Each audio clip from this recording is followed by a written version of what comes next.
go. There you go. Work. Let's go. Eyes up. 1, 2, 3. Yeah.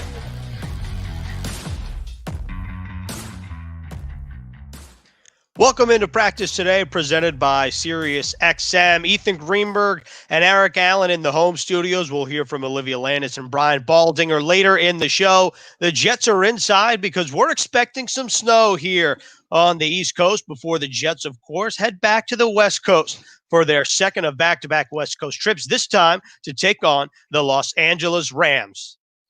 Ethan, get the snow shovels ready. The Jets are inside today, but here in Florham Park, we're expecting to get anywhere from 12 inches to 18 inches of snow. So the Jets getting some work in today inside, and that's a good call because, like you mentioned, they will be out in Southern California this weekend at beautiful SoFi Stadium for a second time.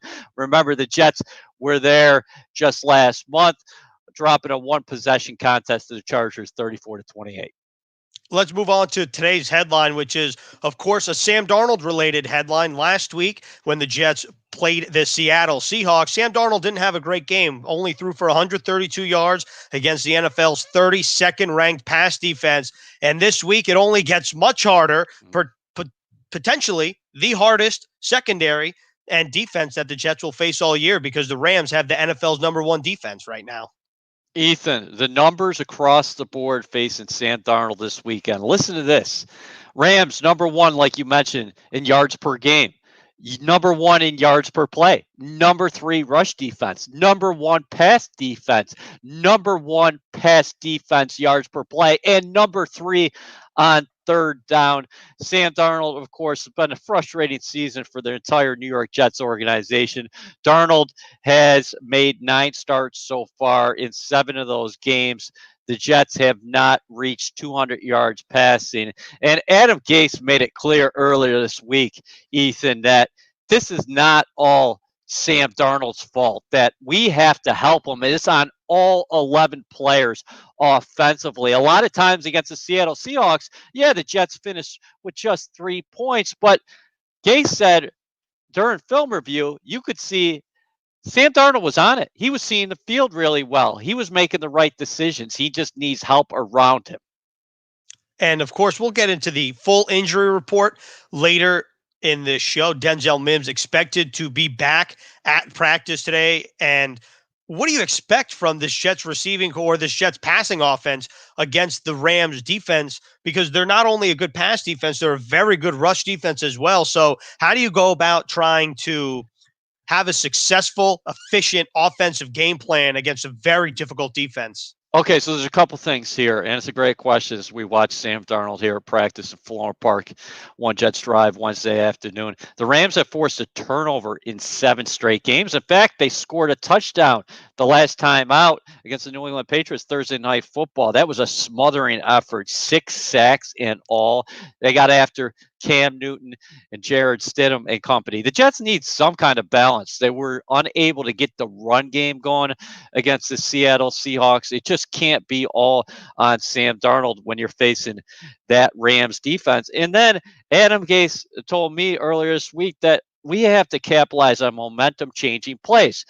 Against the Seahawks, you're down 7-3. Marcus May came up with a fantastic interception, but the Jets did not sustain that momentum. And then later in that game, 17-3, there's a kickoff return from Corey Ballantyne. 66 yards. The Jets are set up in glorious field position, but not only were they not able to come up with a touchdown, but they missed a field goal. This team is just not good enough to overcome those kind of mistakes. And for more of a look at this Rams defense, we mentioned Jalen Ramsey, of course. That Rams defense features Aaron Donald. Let's bring in Brian Baldinger for another Baldy's Breakdown presented by Sharp. Hey, thanks a lot, Ethan. And today I want to take a look at the Rams defense, led by perennial All-Pro and Defensive Player of the Year 2 times, Aaron Donald.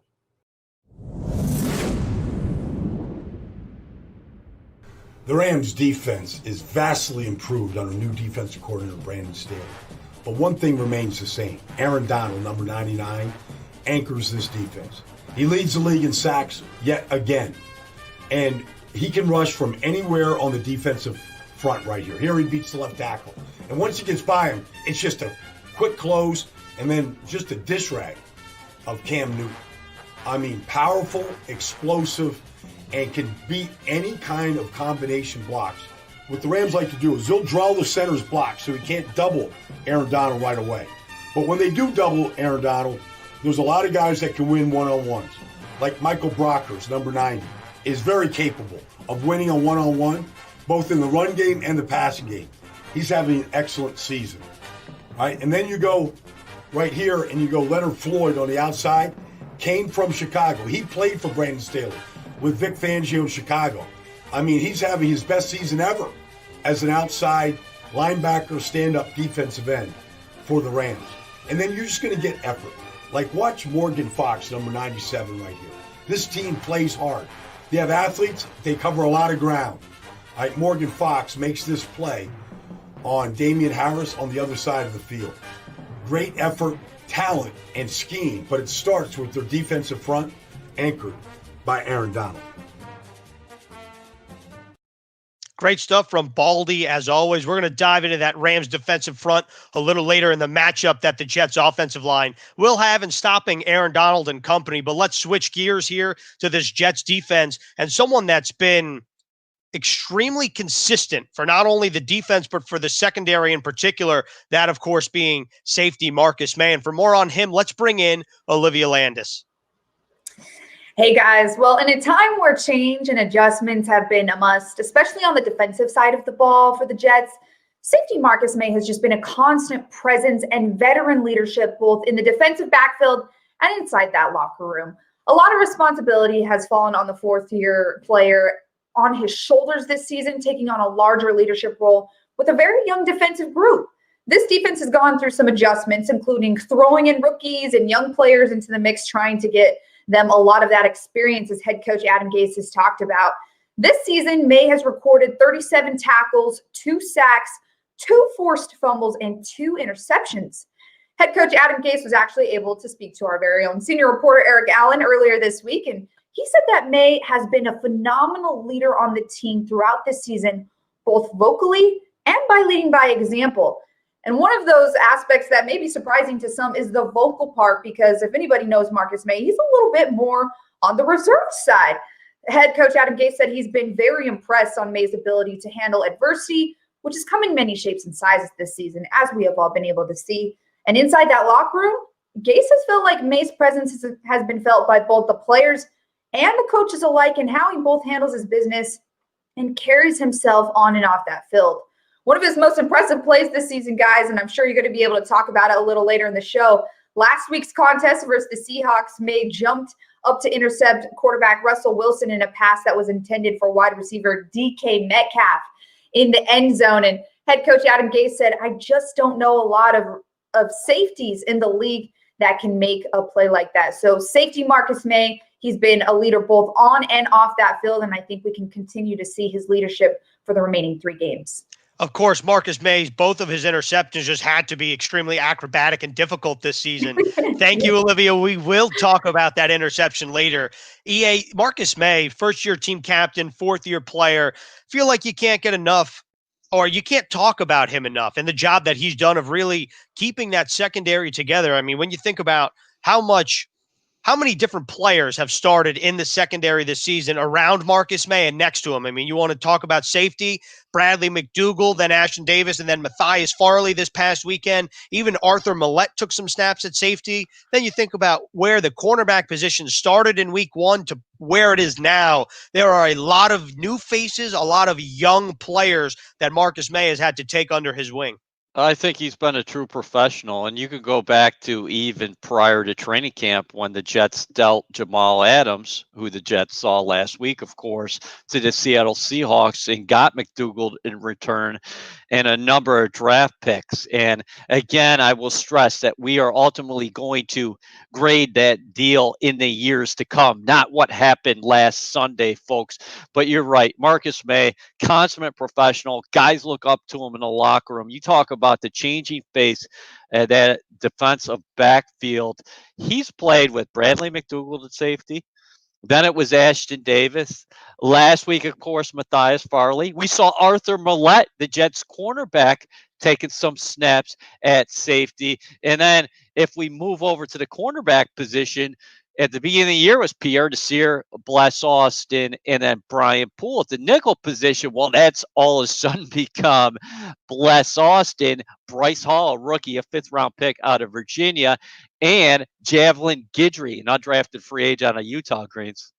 No doubt about it. And moving this forward now to this Rams offense, Jared Goff, 8th in the NFL in passing yards, and he has two very good receivers in Cooper Kupp and Robert Woods, and they're just efficient. They're just efficient. I mean, Adam Gase said it earlier today or earlier to you rather this week when he said there's a reason why when those two guys joined the Rams all of a sudden became a top 5 offense in the league. Well, and their head coach is a pretty good one, Sean McVay, calling those signals. And you're right. It's a balanced offense attack where I would say the Rams defensively, you could describe them as dominant. I don't know if the Rams have a dominant offense, but it is an efficient attack. A lot of balance, 8th in the NFL in rushing, 12th in passing. Cooper Kupp, 79 receptions. And then you go to Robert Woods. He's got 76 receptions and 5 touchdowns. I like what they have at the tight end position with Gerald Everett and Tyler Higbee. Everett's got 35 catches and Higbee 34 catches. And how about rookie Van Jefferson? 15 catches, 170 yards receiving, and 1 touchdown. The reason why I bring up Van Jefferson is this is going to be a really special Sunday for Jets wide receiver coach Sean Jefferson. I mean, can you imagine that moment going out there and being a wide receivers coach, a guy who was undrafted himself in Sean Jefferson, and you're leading up the Jets wide receivers, and then across the field, you're going to watch Van Jefferson play in person as an opponent, your son. That's going to be awesome. That is one of the coolest storylines, I think, that the Jets will see this season. And let's take a look at the injury report presented by Atlantic Health. Only a couple players who will not practice, Jamison Crowder and Jordan Jenkins. And then those 3 guys who are limited. Adam Gase did not say what their injuries are, but if you think about those 3 guys at this point last week, they were all limited in practice, of course, all played. 2 guys that were designated to return to practice, Sam Ficken and La'Mical Perine. So that running backs room becomes pretty crowded there. And when you think about Sam Ficken, there recently, Sergio Castillo was released. Sam Ficken designated to return to practice, as you can see right there. And then, of course, the Jets claimed Chase McLaughlin earlier this week also. Well, you wrote up the Ficken story. Since he's been here, he's been solid. He missed a pair of extra points this year, but you go to the field goal attempts, Ficken 9 of 10 in 2020. Unfortunately for Sergio Castillo, he was a nice story early on, but he missed 3 of those 4 field goals when the game was still in contention there in the first half. And you mentioned the running back position, Greens. It is a crowded backfield because you do have Frank Gore there, the number 3 all-time leading rusher, but Ty Johnson has showed some pop. Josh Adams, limited carries, but he's really done some good things over the last couple weeks. And La'Mical Perine, you want to get a long look at him over the course of these last 3 games. So let's see how the ball distribution works out over these final 3 games, not just in terms of carrying the football, but maybe some of these guys, especially somebody like Perine, can help in the passing game, especially when you're playing a pass rush who could get after you, no matter if they're blitzing or not in that Rams front. That's a very good point because the Rams very aggressive. So how do you counteract aggressive? Well, maybe you go for a couple more screens. And as you can see right there, La'Mical Perine in the double deuce with the red gloves or the orange gloves. You think those are Gator colored gloves, EA? They're definitely Gator colored gloves. And speaking of Gators, Van Jefferson went to Florida as well. Yeah, there it is. That's how we come full circle here on Practice Today, presented by Sirius. They got a tough one this weekend, though. Let me tell you something. We're talking about the Jets here, but Florida, Alabama, woo. Yeah, I personally, as someone that doesn't have a horse in that race, I'm excited to watch it. Okay. But let's move on to another rookie in Denzel Mims right there in the white gloves. Maybe those are Baylor colored gloves. Probably not. But Denzel does still have the green, the Baylor green, and now the Jet green. And you could tell that this offense was a little different without Denzel Mims, perhaps coincidentally, perhaps not. But regardless, if Denzel Mims plays Sunday, which it definitely looks like that will be the case, it's only going to be a boost for this Jets offense. You need him on the field. This team desperately needs him on the field. And I don't want to put too much pressure on the kid. He's been very good so far early in his career. And he needs as many reps as possible. The Jets had 132 yards passing against Seattle. Braxton Berrios did a nice job, the 3 receptions for 49 yards. But he gives you a vertical threat, Mims. And we know Brashad Perryman is one of the fastest guys in the National Football League on the outside. But when you have to account for Mims, too, that opens some things up for other players. And I think that Sam Darnold, where we were starting to see him develop some chemistry with Mims, but again, big time challenge this week because you're not going to have a lot of time to sit back in the pocket and go through your reads. Jalen Ramsey, Ethan, I don't know where you would rank him, but he's got to be top 2, top 3 cornerback, if not the best cornerback in the National Football League. So maybe Mims sees some of him this weekend. And Darius Williams, he sees a lot of the action because you got Ramsey on the other side. He's got 4 interceptions and 13 pass defenses for the Rams.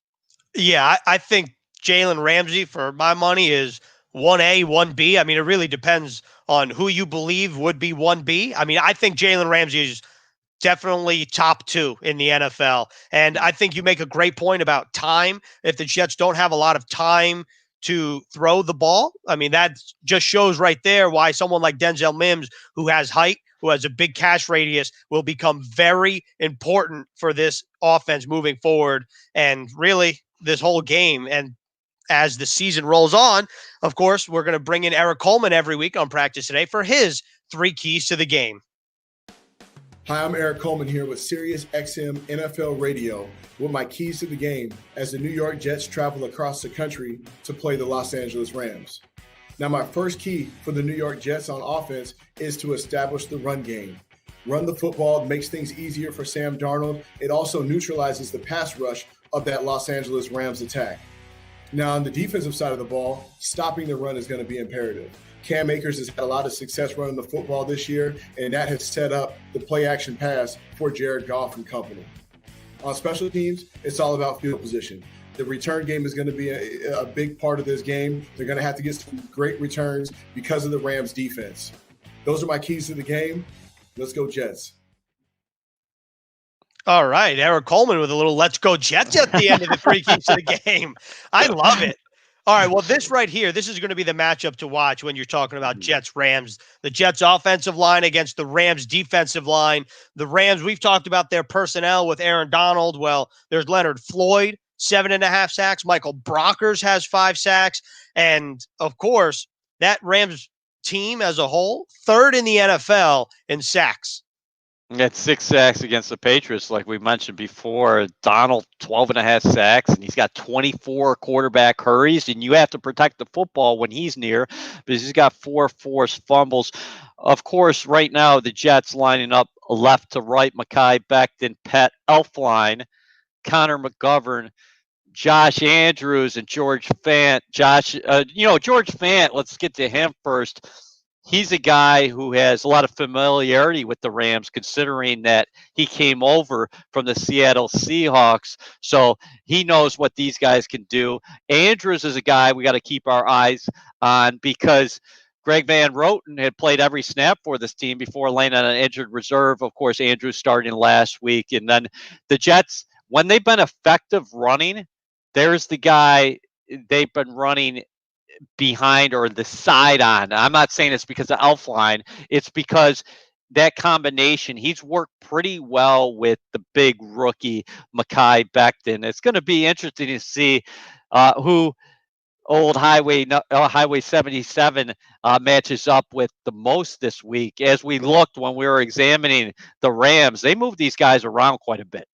And I think that's the crazy thing about Aaron Donald in particular. He might be, you might describe him as an undersized defensive tackle, but this guy is the best defensive tackle in the NFL. But to your point, he lines up not only over the center, not only over the guard, but sometimes, as we saw from Baldy in his Baldy's breakdowns, he can line up against the tackles too. So I think a lot of Jets fans are going to have their eyes on 77 against 99 this Sunday. Yeah, and here's the thing too, and I don't know if if that's going to happen all too often. I think more to your point, the Rams traditionally a 3-4 defense, and he's going to see a lot of guard action, but you do move him around quite a bit. So how often are you going to put double teams on him? You have to do it basically all the time.